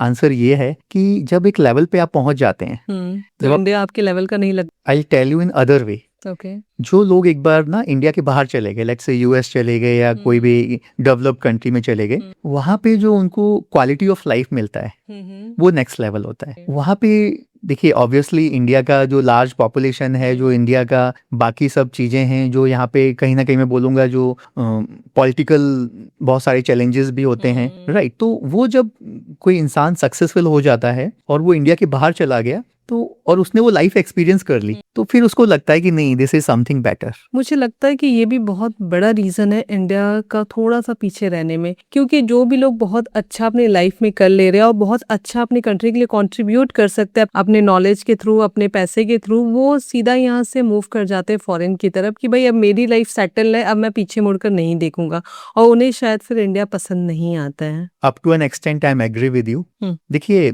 ये चीजें बहुत ज्यादा थी। अगर मैं बात करूं आज से 10-20 साल पहले, बहुत ही रेयर सुनने में आता था कि कोई बाहर, इंडिया के बाहर जाके किसी डेवलप नेशन में सेटल हुआ है और वो वापस आया है। लेकिन अब ये चीज़ें बहुत फ्रीक्वेंट है, लोग वापस आ रहे हैं। हमारे पास जो अच्छे सिटीज़ हमने बिल्ड किए हैं, चाहे वो आपका बेंगलोर हो, गुड़गांव हो, मैं मानता हूँ बहुत सारी प्रॉब्लम्स यहाँ पे अभी भी हैं, लेकिन स्टिल जो क्वालिटी ऑफ लाइफ है, अगर आप सक्सेसफुल हैं तो वो डेफिनेटली आपके लिए यहाँ पे मोर और लेस इक्वल है। तो ये चीज़ें हमें इस तरीके के और सिटीज़ बिल्ड करने पड़ेंगे। हमें कॉन्फिडेंस लाना होगा कि अगर आप इंडिया में रह के भी आप अच्छा कर सकते हैं, और ये चेंज आना स्टार्ट हो चुका है over the period of time. 5-10 साल बाद और भी ये चीज़ें हम रिटेन कर पाएंगे। जो इंडिया का जो ब्रेन ड्रेन है, जो टैलेंट का जो इशू है, वो हम रिजॉल्व कर पाएंगे। लेकिन हाँ, मैं ये बोलूंगा कि पिछले 10 साल में सिचुएशन काफ़ी इंप्रूव हुई है और आने वाले 10 साल में और भी इंप्रूव होगी। बहुत लोगों का ये कहना होता है कि इंडिया में हमारे टैलेंट को सराहा नहीं जाता, उस लेवल पे हमें काम नहीं मिलता जिस लेवल का हम डिजर्व करते हैं। ये सच्चाई है,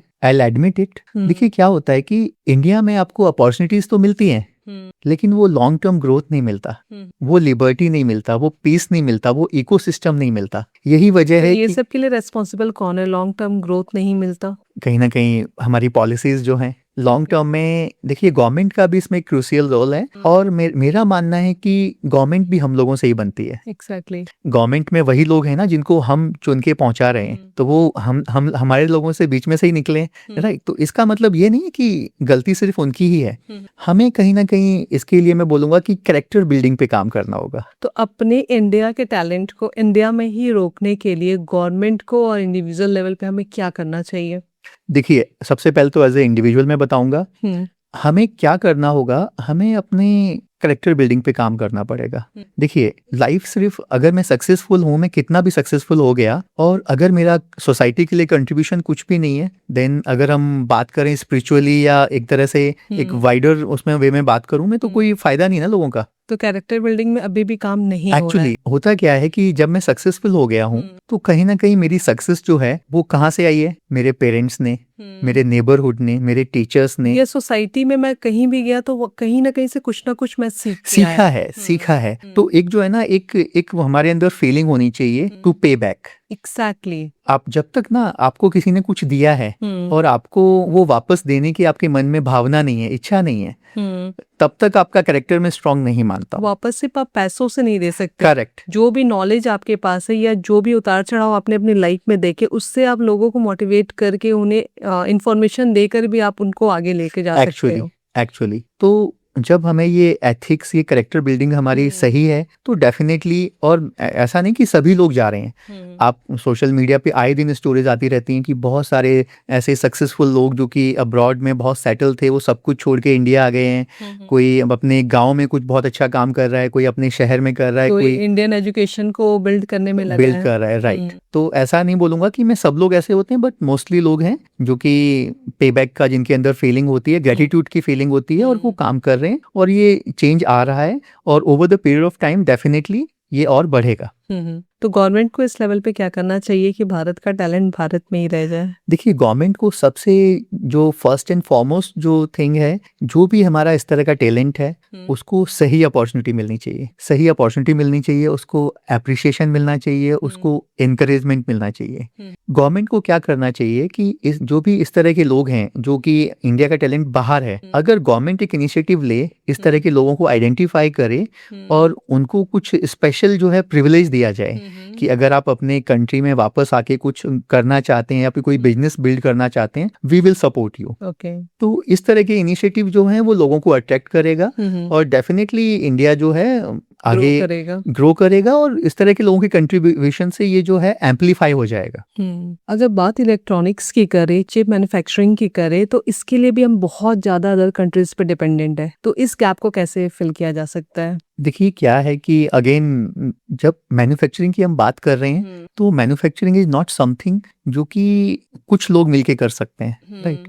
मैन्युफैक्चरिंग के लिए आपको पूरा का पूरा इकोसिस्टम चाहिए। फॉर एग्जांपल सेमीकंडक्टर की बात आजकल बहुत ज्यादा हो रही है, और मतलब नेक्स्ट बिग थिंग है। अगर आपको एक बड़े लेवल का सेमीकंडक्टर प्लांट यूनिट इंडिया में एस्टेब्लिश करना है, उसके लिए कम से कम 10 to 20 बिलियन डॉलर की इन्वेस्टमेंट होती है। आपको अल्ट्रा क्लीन एनवायरनमेंट चाहिए, आपको बिल्कुल प्योर वाटर चाहिए, ठीक है, आपको टैलेंट चाहिए, आपको पूरा इनोवेशन हब चाहिए, आपको रिसर्च सेंटर्स चाहिए, ठीक है। तो ये सारी चीजें तभी हो सकती हैं जबकि सिटीजन और गवर्नमेंट दोनों इसको लेके सीरियस हों और इस तरफ एफर्ट हों तो डेफिनेटली हम लोग उसमें भी आगे बढ़ सकते हैं। तो मैं इसको इस तरीके से बताऊंगा, आज से 20 साल पहले हम लोग क्रिकेट में उतने अच्छे नहीं थे, राइट। पूरा इंडिया क्रिकेट के लिए क्रेजी है, लेकिन हम लोग आए दिन देखते थे कि हमने T20 लूज कर दिया, हमने वर्ल्ड कप लूज कर दिया, हमने ऑस्ट्रेलिया के अगेंस्ट लूज कर दिया। लेकिन वो एक डिमांड थी, वो एक स्पिरिट थी, तो वो इंफ्रास्ट्रक्चर बिल्ड हुआ। आज आप देखो इंडिया के हर गांव में आपको छोटे छोटे गांव में लोग क्रिकेट खेलते हुए मिलेंगे, एकेडमीज मिलेंगी, ठीक है, कोचेज मिलेंगे। तो वो over the period of time infrastructure build हुआ, वो कैपेबिलिटीज बिल्ड हुई और आज इंडिया क्रिकेट में बहुत आगे है। सक्सेस के फंडामेंटल सेम होते हैं, वो क्रिकेट में भी एप्लीकेबल होगा, वो सेमीकंडक्टर में भी एप्लीकेबल होगा, वो ब्रेन ड्रेन को रोकने में भी एप्लीकेबल होगा। नीड है बस एक डिजायर की, एक स्टार्ट की। तो इसके लिए क्या गवर्नमेंट के पास फंड की कमी है? देखिए, गवर्नमेंट के पास फंड की कमी कहना ठीक नहीं होगा, क्योंकि आजकल जो है सारे काम स्ट्रेटेजिकली होते हैं। फंड की कमी एक अलग वर्ड हो जाएगा। आप समझिए आपके पास रिसोर्सेज क्या हैं और उसको आप बेस्ट कैसे यूटिलाइज कर रहे हैं। यहाँ पे दो चीजें है कि एक तो आपको एक मोटा अमाउंट एक फंड लग रहा है और दूसरा कि आपके पास वैसा टैलेंटेड बंदा होना चाहिए जो इस चीज पे काम कर सके। तो गैप किस में है? फंड में कमी है या ऐसे टैलेंटेड लोग नहीं है हमारे पास? देखिए, अगर मैं स्पेसिफिक इस सेक्टर की बात करूं तो अभी दोनों जगह कमी है। सबसे पहली चीज तो हमारा जो टैलेंट पूल है,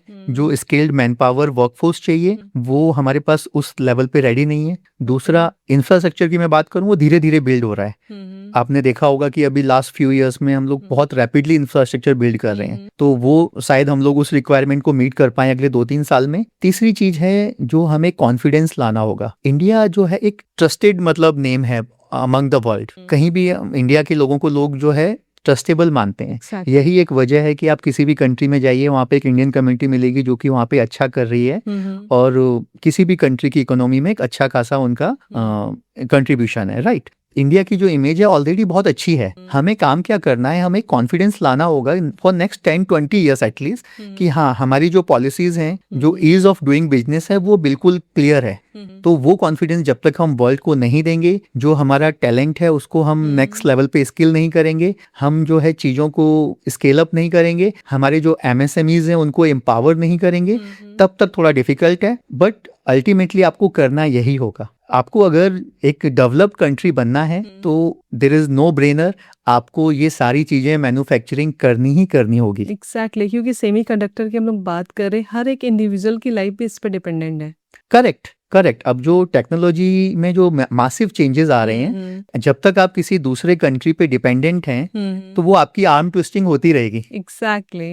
आज मान के चलिए ये वाटर बॉटल है, ठीक है, मार्केट में ये सिर्फ 5 रुपए की है, राइट। लेकिन अब एक दूसरा सिनेरियो आप एंटिसिपेट करिए, मैंने 2 दिन से पानी नहीं पिया और मुझे ये पानी चाहिए, राइट। और आपके पास बॉटल है, ये मैंने आपको रिक्वेस्ट किया कि मुझे ये पानी दे दीजिए आप, तो अब आपकी चॉइस है। एग्जैक्टली, आप 5 की जगह 500 भी पे करने 500 भी। और इनकेस अगर मैं 4 दिन से प्यासा हूँ और मेरे पास मतलब 5 करोड़ है, तो मुझे वो आपको पे करके बॉटल लेनी पड़ेगी। Exactly, you got the point. Yes. हम लोग आत्मनिर्भर भारत की बात करते हैं, तो वो आत्मनिर्भर इसलिए होना है कि कोई आपकी आर्म ट्विस्टिंग ना कर सके। एग्जैक्टली, और मोदी जी मुझे लगता है कि इस लेवल पे काम भी कर रहे हैं कि स्वदेशी अपनाओ, बट अभी भी बहुत सारी चीजें हैं जिसके लिए हमें विदेशों पे डिपेंड होना हमारी मजबूरी है। एक्चुअली देखिए, ये बिल्कुल क्लियर है, अगर आपको डेवलप नेशन बनना है तो आपको चीजें खुद मैन्युफैक्चर करनी पड़ेंगी। जब तक आप ये नहीं करेंगे,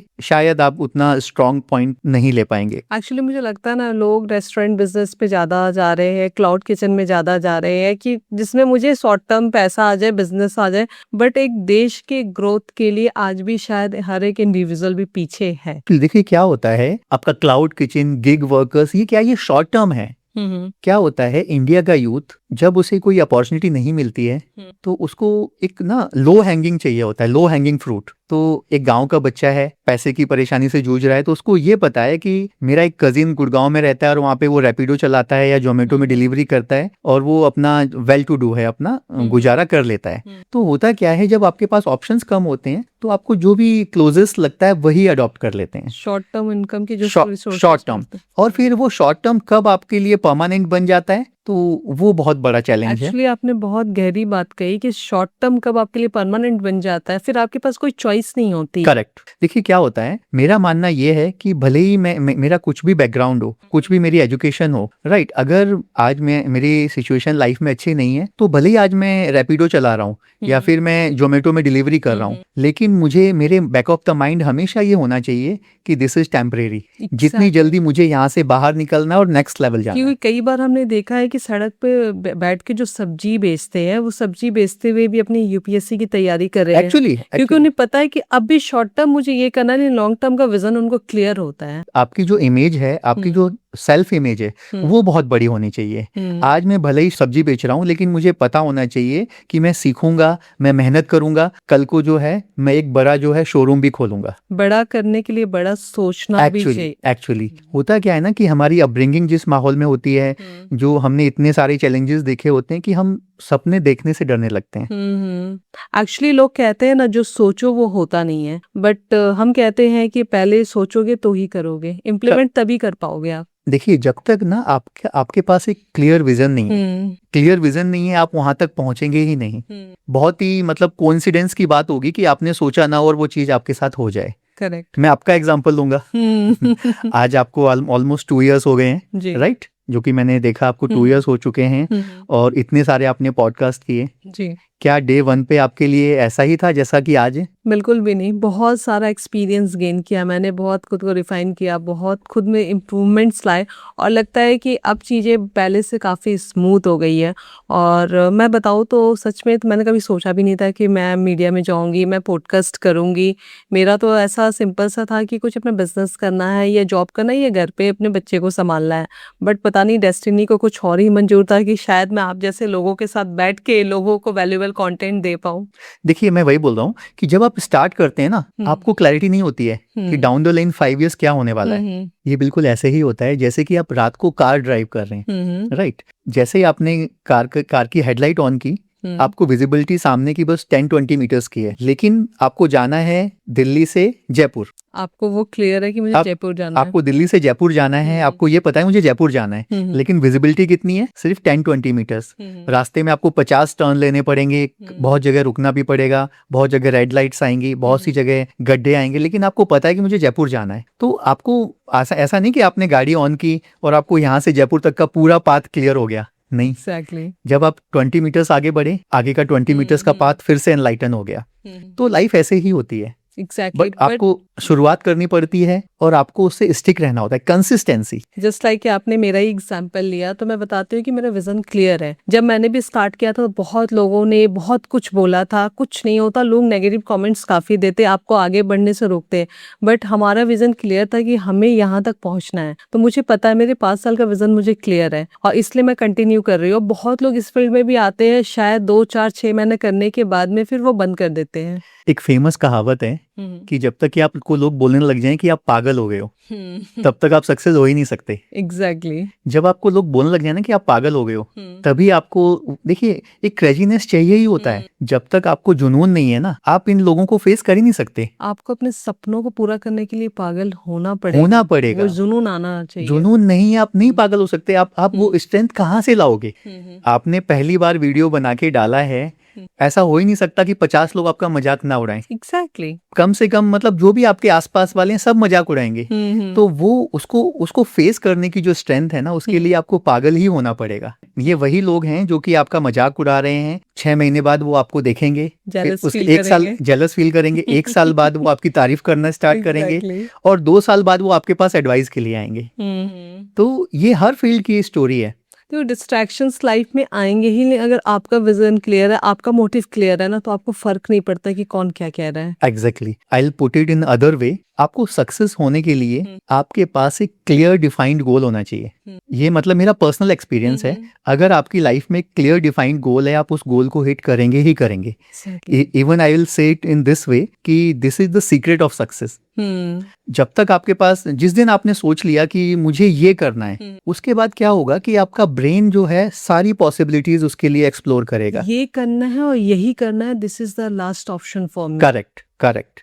अगर आप सेकंड ऑप्शन लेके चलेंगे ना कि अगर ये नहीं हुआ तो ये हो जाएगा, 50-50% एफर्ट्स आप दोनों साइड लगाओगे। फिर आपके पास, देखिए, कोई भी काम सक्सेसफुल कब होगा, आपको मैं एक स्टोरी से समझाऊंगा। मतलब आई डोंट नो कि ये स्टोरी रियल है या नहीं। कहते हैं सिकंदर जो है, जब वो लेट से उसको कहीं पे हमला करना है, तो वो क्या करता था कि नदी पार करके जाना है, अगर नदी के दूसरी तरफ कोई दूसरा राज्य और वहां पे हमें हमला करना है, तो वो क्या करता था, जैसे ही नदी उसकी सेना ने पार की, जिस भी नाव से जिन नाव से वो सब आते थे, उन सब नाव को जला देता था। अब आपके पास क्या है, या तो लड़ो या मरो।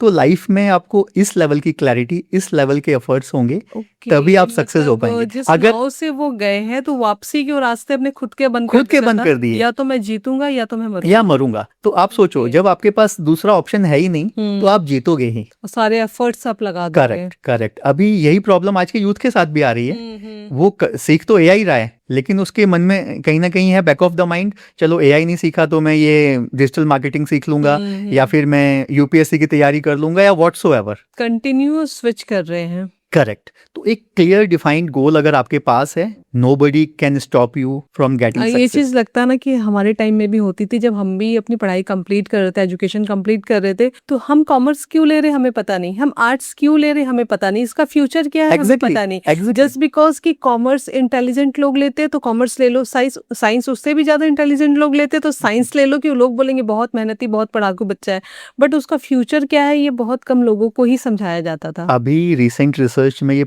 मतलब ऑलरेडी डेटा कलेक्ट किया गया है, इंडिया में 89% लोग जो अपने करियर का डिसीजन दूसरों से इन्फ्लुएंस होके या दूसरों से पूछ के लेते थे, या लेते हैं। अभी थोड़ा सा चेंज हुआ है वो भी, लेकिन उस लेवल तक नहीं हुआ है। अभी भी पेरेंट्स दूसरों के बच्चे क्या कर रहे हैं, वो इंजीनियरिंग डॉक्टर से बाहर नहीं निकल पा रहे हैं। होता क्या था कि आपकी फैमिली में एक सीए बन गया, एक सीए बन गया, तो उसके बाद उसके जितने भी कजिन्स हैं, रिलेटिव्स हैं, वो देखो वो वाले भैया सीए बन गए और गुड़गांव में रहते हैं और अच्छे पैसे कमा रहे हैं, तुम भी सीए की पढ़ाई करो। एक्चुअली ये टोन जो है ना बच्चों को और बॉदर करता है। देखिए, जब तक ना, फॉर एग्जाम्पल, फिर से मैं आपका एग्जाम्पल दूंगा।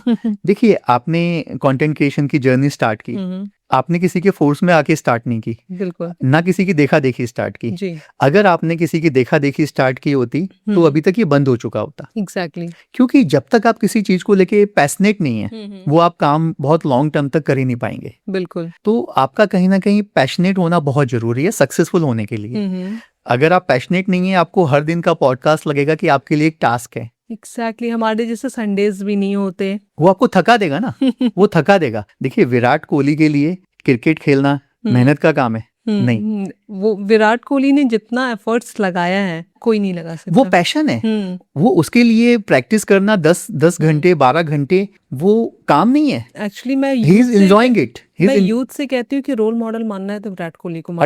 एक्चुअली आप समझो, एक ना हर किसी भी चीज में परफेक्शन के लिए आपको बहुत टाइम देना होता है, मिनिमम 10,000 आवर्स जो है इस लेवल पे पहुंचने के लिए। एग्जैक्टली। तो वो जो है ना, जब आप इतना टाइम किसी एक पर्टिकुलर फील्ड में देते हो तो वो एक्सपर्टीज आपकी वो विजिबल होगी।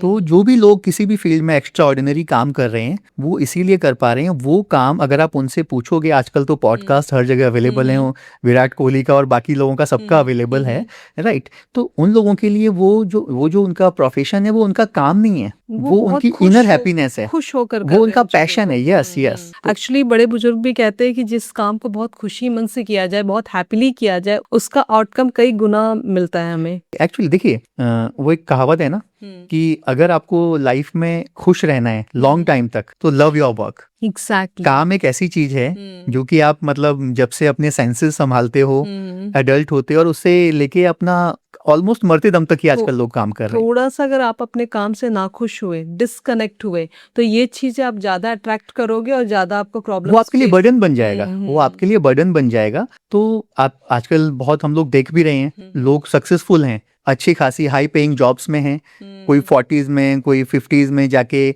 सब कुछ छोड़ के कुछ नया स्टार्ट कर रहा है। क्यों? क्योंकि वहां से आपको हैप्पीनेस नहीं मिल रही है। तो पैसा आपको मिल भी जाएगा, लेकिन अगर हैप्पीनेस नहीं है तो उसका कोई मैटर नहीं है। अगर बात करें टॉप कॉलेजेस की, तो वहां से पढ़ के निकलने वाले बच्चों के पास बहुत सारे अपॉर्चुनिटीज होते हैं। एवरेज कॉलेज की अगर बात करें तो उनके पास ऑप्शंस बहुत कम होते हैं। तो उन्हें कौन से स्टेप्स फॉलो करने चाहिए? यहाँ पे मैं इस पॉइंट पे कहीं ना कहीं थोड़ा सा डिसएग्री हूँ आपकी बात से, क्योंकि ये मेरा पर्सनल ओपिनियन है। आई एग्री कि जो टॉप कॉलेजेस हैं उनके लिए पाथवेज डिफाइन हैं, उनके पास बहुत सारी अपॉर्चुनिटीज हैं, और क्योंकि वो ऑलरेडी टेस्टेड प्रूवन है। मेरा मानना है कि अगर आप एवरेज कॉलेज से भी पढ़ के निकले हैं तो कॉलेज एवरेज था, आप एवरेज मत बनिए ना। क्या बात है। देखिए, एवरेज कॉलेज से निकल के हमारे पास थाउजेंड्स ऑफ सक्सेस स्टोरीज हैं। आप किसी भी बड़े जो है मल्टीनेशनल कंपनी में, किसी भी बड़े ब्रांड में आप जाके चेक करिए। आई एग्री कि 20-25%, 30% पीपल टॉप कॉलेजेस से हैं, लेकिन बाकी 70% पीपल वो कहाँ से आए हैं? तो उन्होंने अपने स्किल पे काम किया। देखिए क्या होता है, कॉलेज एवरेज है, आप अपनी स्किल्स हैं उन पे काम करिए, आप अपने कम्युनिकेशन पे काम करिए, आप अपनी लैंग्वेज पे काम करिए, आप अपनी पर्सनैलिटी पे काम करिए। जस्ट लाइक आपने स्टार्टिंग में बोला था कि डिग्री और स्किल दोनों ही मैटर करते हैं। तो आपने एक एवरेज कॉलेज से डिग्री तो आपने ले ली, बट स्किल पे अगर आप काम करते हो, खुद को इम्प्रूव करते हो, तो आप अपनी लाइफ में बेस्ट कर सकते हो। एक्चुअली कॉलेज ऑर्डिनरी चलेगा, लेकिन आप एक्स्ट्रा ऑर्डिनरी बनिए। बहुत सारे ऑप्शंस हैं। देखिए, सिंपल सी बात है, ये वाइस वर्सा है। आपको बहुत सारे एग्जाम्पल मिलेंगे जहाँ पे टॉप कॉलेज से पढ़ने के बाद भी जो है बच्चे घर पे बैठे हुए हैं। ऐसा क्यों? क्योंकि एवरेज कॉलेज वाले बच्चों को क्लियर होता है कि मुझे मेहनत ज्यादा करना, अगर कुछ अच्छा अचीव करना। और टॉप कॉलेजेस वाले को पता है कि हमारा प्लेसमेंट इस बड़ी कंपनीज में हो जाएगा, जिसका ड्रीम लेके वो एडमिशन लेते हैं। तो क्या एफर्ट्स वो कम लगाते हैं? कहीं ना कहीं हम इस बात को मान सकते हैं, क्योंकि क्या होता है कि जब आपने, ऑब्वियस सी बात है, आपने टॉप कॉलेज में जब एडमिशन लिया है तो आपको वो अपब्रिंगिंग भी मिली है, आपके जो पेरेंट्स हैं उनके पास वो पेइंग कैपेसिटी भी थी, तभी आप वहां तक पहुंचे। तो कहीं ना कहीं वो कंफर्ट जोन आपके पास रहता है। ठीक है, डिपेंड करता है आपके एफर्ट्स कितने हैं। लाइक करो या मरो वाली सिचुएशन होती है। एक्चुअली अगर कोई बच्चा, अगर वो उसके अंदर जो है टैलेंट है, उसके अंदर कंसिस्टेंसी है, तो डेफिनेटली ये प्रूवन है। आपको ऐसे हजारों सक्सेस स्टोरीज मिलेंगी जहाँ पे एवरेज कॉलेज से निकल के जो है बच्चे एक्स्ट्रा ऑर्डिनरी कर रहे हैं। आप उठा के देख लीजिए, बहुत सारे ऐसे क्रिएटर्स हैं, बहुत सारे ऐसे एंटरप्रेन्योर्स हैं जो कि एवरेज कॉलेज से निकले हुए हैं। मैंने भी अपनी लाइफ में कुछ ऐसे लोगों को देखा जो एवरेज स्कूल, एवरेज कॉलेज से पढ़कर ग्राउंड लेवल पे बहुत मेहनत करके अच्छी खासी पोस्ट होल्ड करते हैं। मैं ये मैसेज देना चाहूंगा एवरेज कॉलेज वाले लोगों को कि आप कुछ ऐसा करिए कि आपकी वजह से आपका कॉलेज पहचाना जाए। क्या बात है। हाँ, आप कुछ ऐसा अचीव करिए कि आपके कॉलेज को प्राउड हो कि हाँ, ये स्टूडेंट हमारे यहाँ से निकला था। टैलेंटेड बच्चे। यस। और काम उसके लिए वही है, सिंपल। आपको अपनी डिजिटल प्रेजेंस, आपको एआई सीखना होगा, आपको कम्युनिकेशन इंप्रूव करना होगा, आपको स्किल्स बिल्ड करनी होंगी। और डेफिनेटली ये अभी there is a no brainer, college matter नहीं करता, आपका एटीट्यूड मैटर करता है, आपकी पर्सनैलिटी मैटर करती है, आपकी स्किल्स मैटर करती है, और सबसे इम्पॉर्टेंट आपका कैरेक्टर मैटर करता है। एग्जैक्टली। और मैं एक चीज और ऐड करूंगी कि लर्निंग एटीट्यूड बहुत मैटर करता है। वो तो फर्स्ट एंड फॉरमोस्ट है। देखिए, आप अच्छे कॉलेज से पढ़ें, आप एवरेज कॉलेज से पढ़ें, आज के सिनेरियो में आपको लाइफ लॉन्ग लर्नर बनना ही पड़ेगा। कभी भी ना सामने वाले को ना अपने से कम नहीं आंकना चाहिए, क्योंकि कुछ लोग ऐसे होते हैं जो बड़े कॉलेज से पढ़ के एवरेज कॉलेज के बच्चों को ना बहुत ही डाउन दिखाते हैं, लेकिन जब बात आती है कुछ करके दिखाने की तो शायद ओवर कॉन्फिडेंस उन्हें ले डूबता है। Completely agree. देखिए क्या होता है कि अगेन कैरेक्टर बहुत इंपॉर्टेंट है। मैं बहुत टैलेंटेड हूँ, और अगर मैं जो है अपने कैरेक्टर पे काम नहीं कर रहा हूँ, मेरे अंदर इंटीग्रिटी नहीं है, अक्सर टैलेंटेड लोग ऐसे लोगों से हार जाते हैं जिनके अंदर कंसिस्टेंसी होती है। आपको बहुत सारे एग्जाम्पल मिलेंगे जहाँ पे लोग बहुत टैलेंटेड हैं, लेकिन उनके अंदर वो रेजिलियंस नहीं है, उनके अंदर वो अडेप्टेबिलिटी नहीं है। आप उठा के देखिए, आपको हर जगह ये एग्जाम्पल भरे हुए मिलेंगे। Talent is not the surety कि आप जो है लाइफ में सक्सेसफुल होंगे। एग्जैक्टली।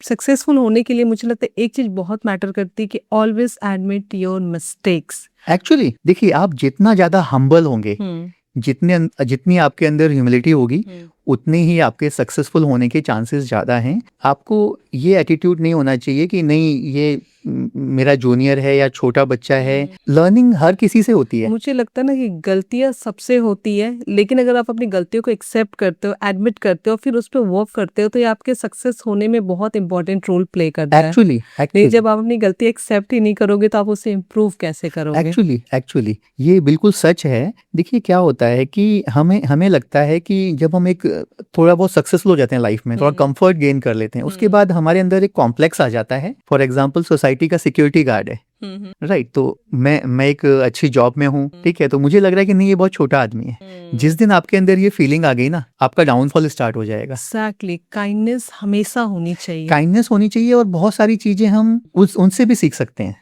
सीखना जो है ना, ऐसा नहीं कि आप हमेशा अपने से बड़े से ही सीख सकते हैं, आप बच्चों से भी सीख सकते हैं, आप किसी से भी सीख सकते हैं। एक्चुअली जब मैं गार्ड को देखती हूँ ना कि इतनी गर्मी में बैठ के वो ड्यूटी दे रहे हैं, इतने ठंड में भी बैठ के वो नाइट ड्यूटी कर रहे हैं, तब लगता है कि यार हमें तो लग रहा है बस घर के अंदर एसी में चल जाओ या हीटर में चल जाओ, बट इनका क्या, ये कितना हार्ड वर्क कर रहे हैं, तो हमें उनकी भी रिस्पेक्ट करनी चाहिए। ये जो डिफरेंस है ना, आपने एक पहले क्वेश्चन पूछा था कि बहुत सारे लोग इंडिया छोड़ के चले जाते हैं और वापस क्यों नहीं आते, राइट। ये कहीं ना कहीं उससे कनेक्ट करता है। आप देखिए यूरोप में, बाकी सब डेवलप्ड कंट्रीज में, वहाँ पे सबको इक्वल जो है रेस्पेक्ट मिलती है। वहाँ पे आपको रेस्पेक्ट इस बात से नहीं मिलती है कि आप क्या काम कर रहे हैं, वहाँ पे रेस्पेक्ट आपको एज ए ह्यूमन मिलती है, एज ए इंडिविजुअल मिलती है, राइट। कोई भी नहीं दिखता वहाँ पे, जो एक जैनिटर है उसको भी सेम रिस्पेक्ट मिल रही है और एक इंजीनियर है उसको भी सेम रिस्पेक्ट मिल रही है। तो वो कहीं ना कहीं एज अ कंट्री हमें उसको अडॉप्ट करना चाहिए, राउट करना चाहिए। और ये सब चीजें हमें जितनी ज्यादा हम इसको बढ़ाएंगे वो हमारे लिए